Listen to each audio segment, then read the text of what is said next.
नमस्कार, मी सोनाली. सायंकाळी तुळशीपाशी दिवा लावला आणि वसुबारसच्या पूजेला सुरुवात केली. सर्वांना वसुबारसच्या खूप साऱ्या शुभेच्छा. सर्वप्रथम कलशाची तयारी केली. कलशामध्ये तांदूळ, नाणी, सुपारी, हळदी कुंकू टाकून घेतलं. त्यानंतर कलशाच्या 8 बाजूला हळदी कुंकवाची बोटे ओढली. पूजेची जागा स्वच्छ पुसून घेतली. त्या ठिकाणी स्वास्तिक काढून घेतलं.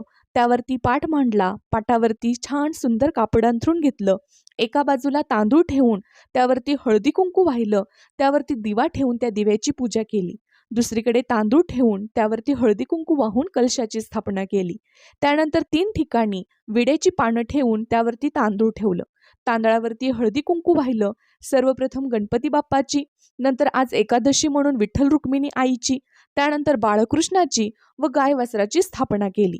सर्वांना हळदी कुंकू लावून घेतलं. अक्षदा वाहिल्या. गणपती बाप्पाला गुळ खोबऱ्याचा तर गाई वासराला डाळ आणि गुळाचा नैवेद्य दाखवला.